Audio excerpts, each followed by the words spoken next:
سادس فيديو من سلسلة فيديوهات أكلة ب100. هقولك ازاي تعملي أكلة فيها لحوم ب100 جنيه. طبعا في أكلات كتير اقتصادية هتكلفك أقل من 100 أو 100 جنيه، ولكن فكرة الفيديوهات بتاعتي لازم يكون فيها لحوم، بحيث ان احنا نسهل على الناس اللي المصروف في البيت بتاعهم بتكون يومي. اديكوا افكار اقتصادية وفي نفس الوقت يوميا تاكلوا لحوم وفراخ بال100 جنيه دي. تمام كده؟ يلا بينا نسمي الله ونشوف الفيديو مع بعض. بس قبل ما نبدا ما تنسيش لايك وشير وسبسكرايب او فولو على حسب بتتابعيني منين، عشان يوصلك اي فيديو جديد بنزله وتشوفيه قبل اي حد. اكله ب100، ده سادس فيديو. اكله ب100 من جزء السادس.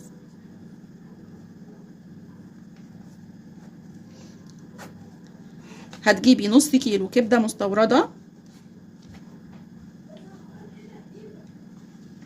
ب75 جنيه، الكيلو ب150 جنيه، هتجيبي نص كيلو ب75 جنيه، وهتجيبي ب5 جنيه رده، وهتجيبي نص كيلو مكرونه ب12 جنيه، وهتجيبي كيلو طماطم ب5 جنيه، وهيتبقى معاكي 3 جنيه. لو عندك ليمون تمام، ما عندكيش هتروحي عند بتاع الخضار هتاخدي منه ليمونتين بال3 جنيه دي، بحيث ان انت تتبلي بيها الكبده. هتعصري ليمونيه وتحطي ملح، فلفل اسود، كمون، كزبره، فصين توم مفرومين، وعليهم عصره الليمون، وتتبليها كويس كده ببعض وتسيبيها في التتبيله شويه، وبعدين تطلعيها تحطيها في الرده وتقليها في الزيت على طول. الكبده ما تاخدش وقت خالص في التسويه عشان ما تنشفش منك وتحسي انها مجلده كده.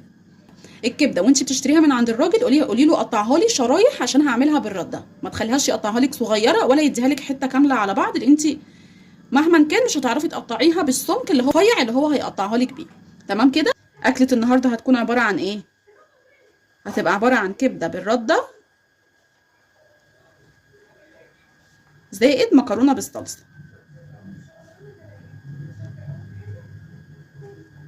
وبس كده. يا رب تكونوا استفدتوا من الفيديو. لو استفدتوا ما تنسوش لايك وشير وسبسكرايب عشان يوصلك اي فيديو جديد بنزله وتشوفيه قبل اي حد.